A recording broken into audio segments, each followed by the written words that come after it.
Gold coins, sporting goods, classic cars, collectible toys, fine jewelry, household items, and sports memorabilia autographed by the greats. HighBid.com has hundreds of thousands of items for sale every day. It's easy to search and it's easy to find auctions in your area. Just go to HighBid.com, that's HIBID.com, and see what everyone is talking about. Shrimp, grouper, stone crab, oysters, clams. That's just a sample of the great seafood that Florida's Gulf Coast is famous for. Fresh, wholesome seafood caught by fishing families that for generations have taken great pride in their work. No gathering is complete without delicious Florida Gulf seafood fresh from the docks. Remember, when shopping or dining out, ask for fresh from Florida seafood. That helps our state's fishermen and our local economies. Early spring flowers are the surest sign that milder weather is on the way. These bulbs and perennials provide a splash of color before many other plants have started to leaf out after a long winter. Look for pansies to pop up in just about any color, from white to almost black and everything in between. The marbled leaves of yellow trillium will be a welcome sight in April. Bloodroot makes its appearance in mid-March, shooting up white flowers that last until late spring. As much as any other spring bulb, grape hyacinths trumpet the arrival of spring, as do daffodils, tulips, Virginia bluebells, marsh marigolds, trout lilies, and claytonia. And what's nice about claytonias, also called miner's lettuce, both the leaves and blooms are edible and can be eaten like green salads. Also keep an eye out for hellebore and Grecian windflowers. Once you spot these blooms, you'll know it's time to get back to work in your garden. I'm Kathy Isom, Southeast AgNet. When it really counts, depend on the source for the latest weather updates, keeping you ahead of the storm. 96.3 FM, 1370 AM, The Source. Today will be sunny to partly cloudy and less humid with a high of 76 to 81. Clear skies tonight, low 52 to 65. Then partly sunny Wednesday, high tomorrow 78 to 82. Thursday will be mostly sunny, high 81 to 84. Then Friday we'll have sunshine and some clouds and a high of 84 to 87. From the Florida Weather Center, I'm Holly Holdren.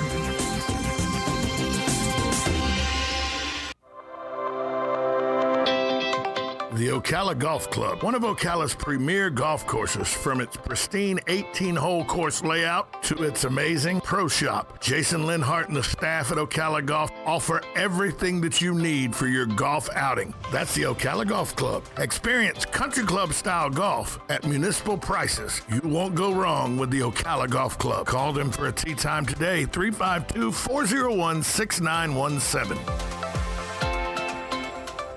Hey, Matt, I know Sunrise Automotive does auto stuff, but I need some tires for my truck. Can you recommend someone? Yes, I can. We do that. No, I mean, I need them installed and balanced and all that. Yep, we do that. Well, my son needed his windows tinted. Yep, we do that. I need my seat replaced. Yep, we do that too. I need a new roof line, and a new spoiler, and a new truck. Yep, we can even do that too. Okay, I get it. I suppose you can also do a radio show too. Well, as a matter of fact, join me, Matt Gibbs from Sunrise Automotive, every Tuesday at 10 for auto repair with personal care right here on The Source.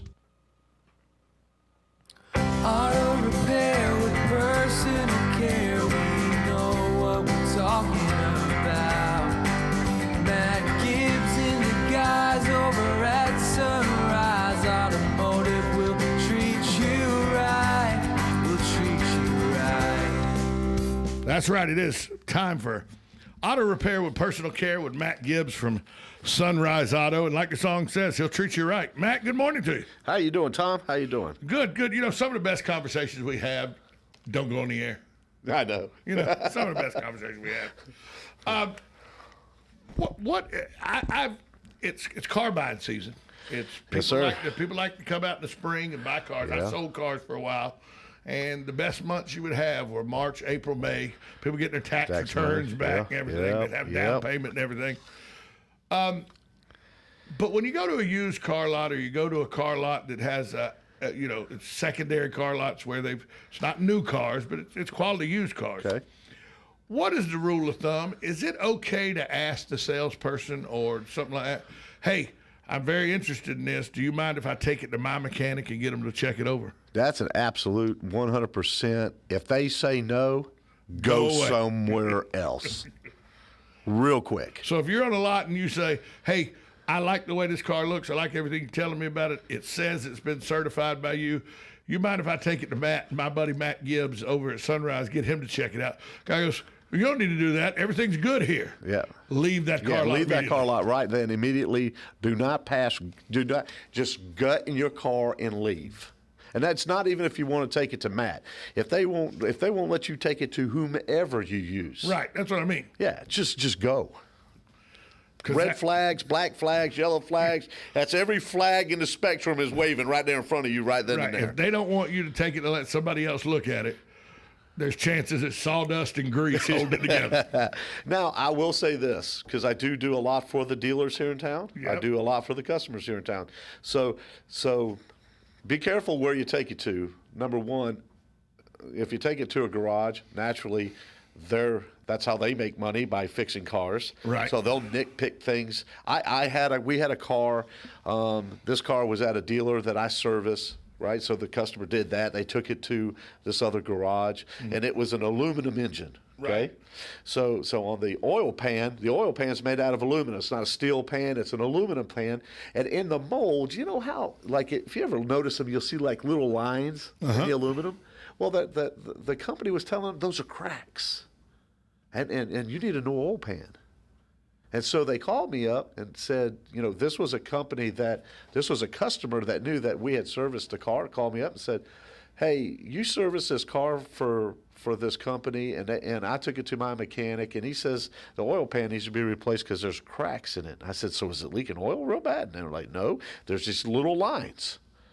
And I said, I'd like for you to bring it over here or tell me where the car is. I'll meet you here. That's friction scratches and stuff, isn't it? It's just from the mold. It's like, and I'm thinking, how desperate are people to try to get some money? Is the oil pan that much money? It's not. No, the oil pan probably isn't all that much money, but the labor to replace it to get it on and off would be. But there was nothing wrong with it. If we went and bought a brand new one, took it out of the box, it's going to have the same type of lines in the oil pan that this one has. And it's not the mom and pops that I get concerned with sometimes. It's when you go to the big box stores and they have their used cars that are pre-certified. Yeah. 100-point test.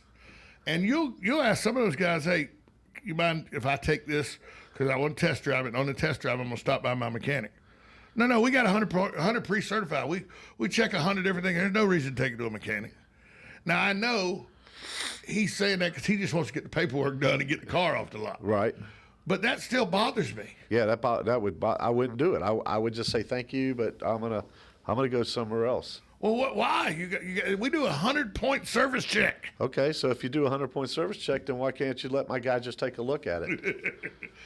Oh, wait, you had an answer to his objection. Do you want to come with us? Yeah, you can come with us. You can come with us if you'd like to. Yeah, but you always see people get a little worried about that when they go to the big box stores and they go to buy their pre-owned and they've been pre-certified or they've been auto-certified, 120-point check. And when they say something like a 120-point check, what the hell does that mean?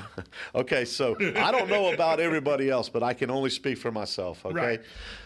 So back in the day, when 25 years ago, when Sunrise Automotive was birthed, one of the guys that actually talked me into going into business for myself, his name is Tim Hurlbut. Right. And Tim and I worked together at the Oldsmobile GMC dealership here in town when Gator Lyles had the dealership. Right. Now, Tim was a salesman. I was a mechanic. And Tim had owned previous used car lots himself. Right.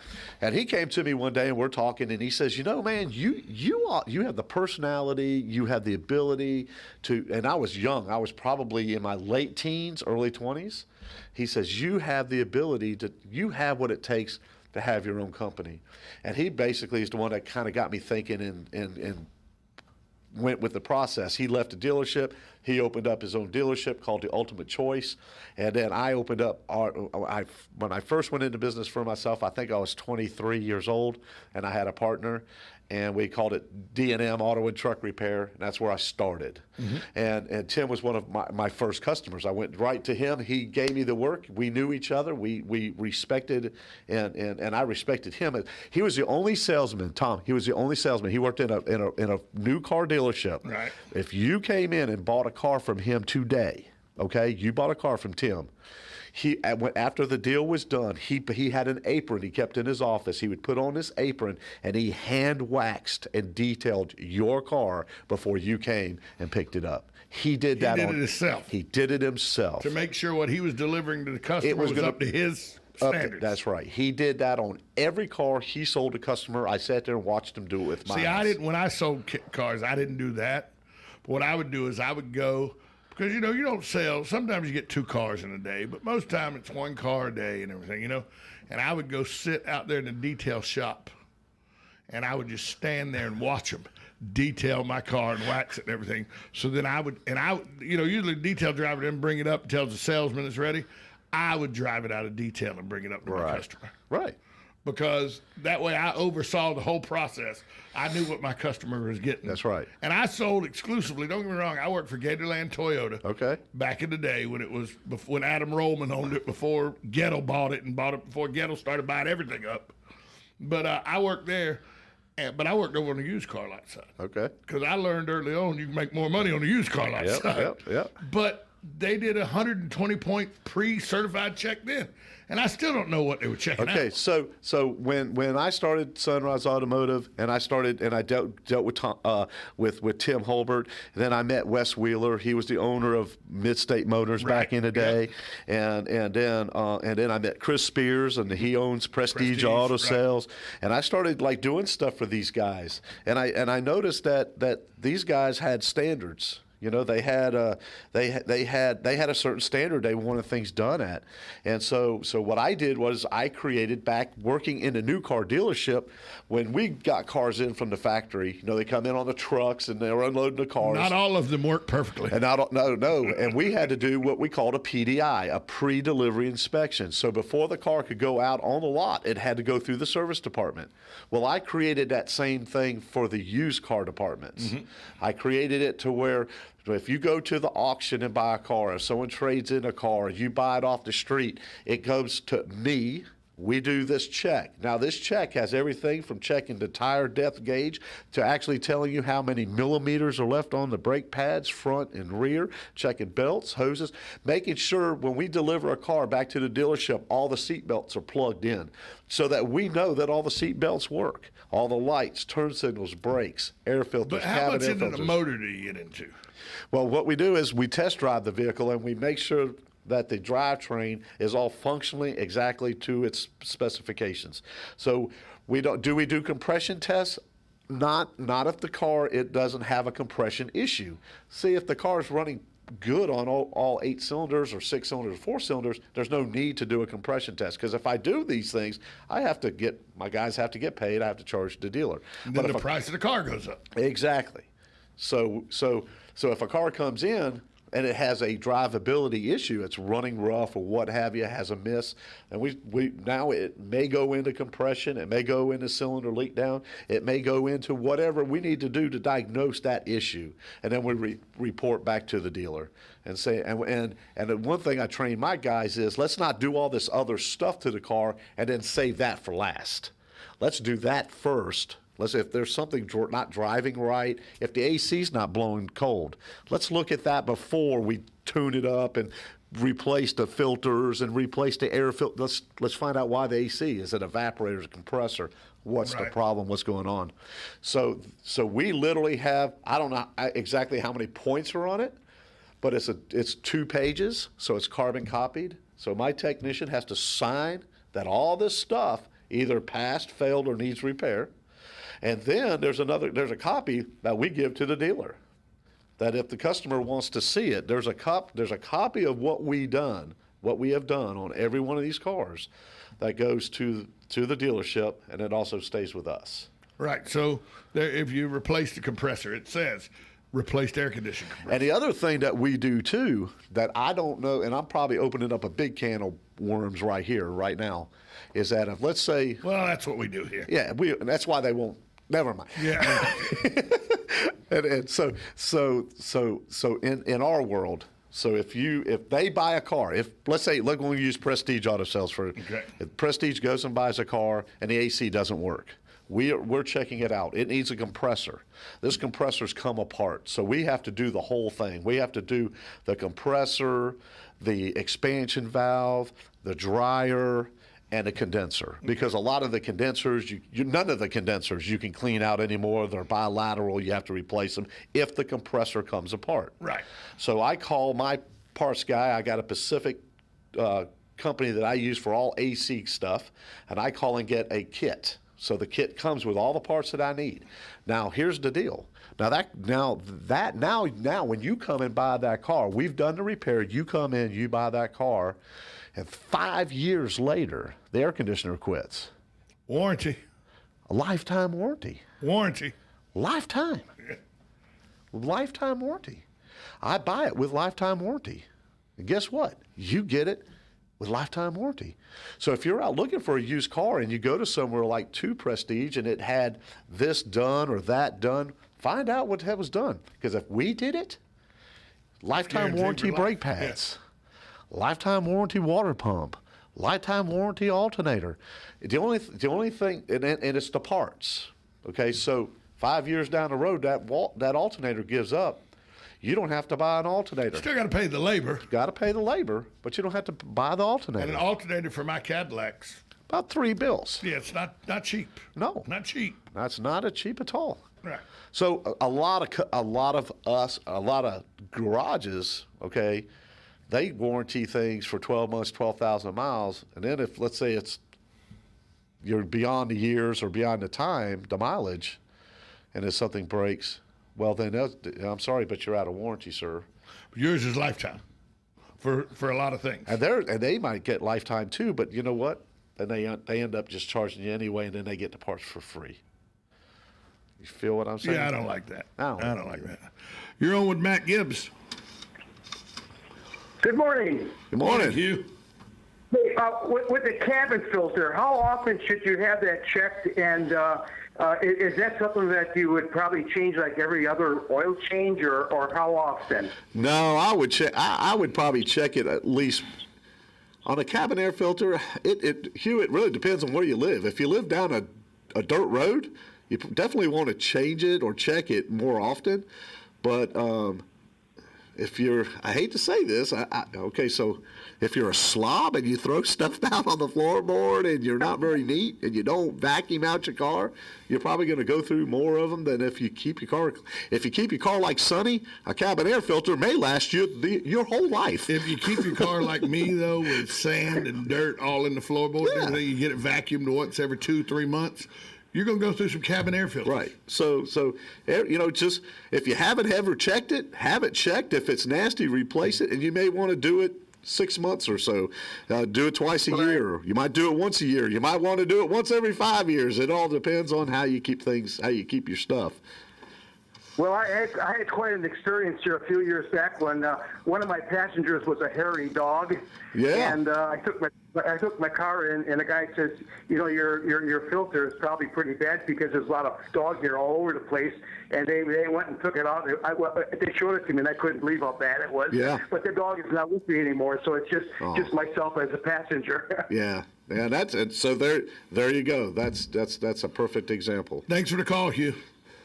Okay, take care, guys. Thank you. Yeah, I remember last week I told you I didn't even know such a thing existed. And there it was. And there it was. And it was a wreck. Man, I have found critters in cabin air filters. I'm sure. So then, basically the 100-point and 120-point checking off, that's just a number that they've come up with for the system that each individual place uses. Yeah. I mean, we came up with ours. I sat down with the dealers and said, what do you guys want me to look at? What is important to you? And then I'll tell you what's important to me. For them, it's more the aesthetics. You know what I'm saying? So it looks good. Right. So but I want to make sure my transmission works. Well, see, I want to make sure my engine works. Right. I want to make sure my air conditioning works because I don't want to drive. I know it's one of most used car lots, all used car lots actually. It's as is. Very seldom do they come with a warranty. Now, some of them do if you buy them new enough and they still got their factory warranty and all, they'll come. But there's always that thing that says as is. And when I buy something as is, I want to make sure as is going to last more than 30 days. Yeah. Well, and see, some places do 30 days, 1,000 miles or something like that. And that's one thing I can say about like Prestige, that every car you're going to get a warranty with the car unless you're just, if it's all about the price. Right. And I sit there and look at people, and I'm not the big guy when I go into Best Buy or Staples and I buy that piece of electronics to spend that extra $40 for the 2-year automatic free replacement. Yeah. Wait till you have to replace one. Until you have to replace one? I bought a computer about 8 years ago. Paid $900 for the computer. It was a laptop. And back then, laptops weren't cheap. It was top of the line laptop. Paid $900. Going to buy the extended warranty, it's like $48 for 2 years. Nope. It's a brand new laptop. Why would I want to buy that? 3.5 months in, no fault of my own, just happened to be a lemon laptop. Blue screen of death. I was out $900. Yep. I buy them now, and I've only had to use them like twice. So I'm probably down $600-700. But it's that one time. Yep. I'm really down $1,800 because I lost that $900 laptop. If I'd had that 48, I'd probably be up $200-300 right now. Yep. You never need a warranty until you need it. A warranty. Well, and I look at it like this: if today's topic is mostly on the used car market, I look at it like this: if you go to Palm Chevrolet, Pierce Nissan, DeLuca Toyota, and Phillips Chrysler, and you go buy a brand new car, guess what it comes with? Warranty. A warranty. Why? It's a brand new car. So if they come with a warranty with a brand new car, you better get one if you're going to buy a used car. Well, and you don't have to buy the extended warranties and stuff like that. That cost there. You can shop around and find some good extended warranty plans that it's going to make you. Now you got to pay for it all at once instead of having to spread out over the payment of your loan. If you buy the extended warranty from a car lot, but there's some good extended. Now there's some bad. You and I've talked about this. Yes, sir. There's some good extended warranty companies, and then there's some horrible extended warranty companies. Yes, sir. And you deal with extended warranty companies all the time. So if somebody has a question about an extended warranty, they can always call the office and talk to Tom, Richard, or Chrissy. And they will, and they're the ones that have to deal with this stuff on a daily basis. They'll tell you who the easier ones are, yes. who takes care of the customers better. And look, with all we get inundated. Here's another rule of thumb. If your cell phone is taking 5 to 6 calls a day for an extended warranty, they're not good extended warranty companies. No. Here's the thing: they call me every day. Every day. You don't even own a car. I don't even own a car. You don't have a car in your name. I do not have a car. And they call you every day. Every day. Every day. Yeah, they call me all the time. Please don't hang up. We've been trying to get in touch with you over your Cadillac. So then one day I stayed on the phone. Guy come on, he goes, we've been trying to talk to you about your extended warranty on your Cadillac. I go, my Cadillac, which one? He goes, yours. I go, I own 3 Cadillacs. Which one are you calling about? Well, the one you drive. Which one? I drive all 3 of them. Now I only got 1 Cadillac. This moron didn't know that. Yeah. They don't know. No, I have no clue. But apparently it's big business. It is the scam is, I think. Yep. The scam is. Because, and there's some there's some nationwide reputable extended warranty companies. Yep. But they're not cheap. They're $250 to $250 a month for some of them. Right. Let's just say that you finance a car for 4 years, okay? And let's say it's $2,500 for the Mac Daddy extended warranty. Extended warranty. It's really only going to cost you probably around $25 a month. $25 a month. Yeah, about that. You know what I'm saying? Whereas if you buy an aftermarket extended warranty, they're between $150 and $250 a month. A month. Right, exactly. But they take care of everything. Some of them are very good. Well, so you got to read the fine print on some of them. Of course like electrical. We cover electrical systems, except for we don't cover any manually operated switches. Well, everything in your car is a manually operated switch. Right. Everything in your car. We cover the wiring harness and everything, but we don't cover anything that you activate with a manual switch. Well, That's everything. Everything. So some of them are that conniving. Right, but there are some nice, reputable ones out there. There really is. That y'all work with on a daily basis. Yes, we work, and we send out the adjusters. It's insurance for your car. It's insurance. For That's your motor. exactly what it is. It's insurance for your drive train. That's right. Just like you buy collision insurance and all, this is insurance. Because, by the way, these newer cars, they're not getting cheaper to work on. I mean, I'm scared. My car's 11 years old now.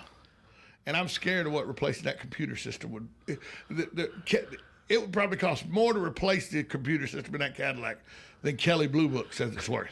And to be honest with you, Tom, the computer for your engine in your Cadillac is cheaper than one that would be back in 1982.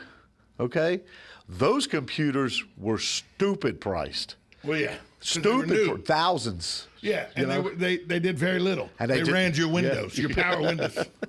Now your computer in your car. What I found in the car business is the more technology that we get, the smarter it becomes, the smaller it is, the faster it is. Typically, the cheaper it becomes. Now, when they come up with a whole new technology, boom, there goes the prices of these things right back through the ceiling. It comes back down. And then we master these things, and then once we've got them mastered, and boom, just like the new refrigerant, 1234YF, that's in most of the new cars now. Well, it's in all the new cars. It's flammable, so now you got a flammable agent. What did replace the cancer causer? RU84 or something? Yeah. Well, we have the 134, but the R12. R12 is what they made illegal. Yeah, right. Yeah. So we replaced R12 with 134. Now we're replacing 134 with 1234. A 10-pound cylinder of 1234 is $1,000. Wow. Matt, tell people where they can find you. You can find me at 1800 Northwest 10th Street in Ocala, or you can call me at 352-690-1993. Matt Gibbs, auto repair with personal care with Sunrise Auto. Talk to you next week. Yes, sir. We'll be right back after this timeout on WOCA, The Source.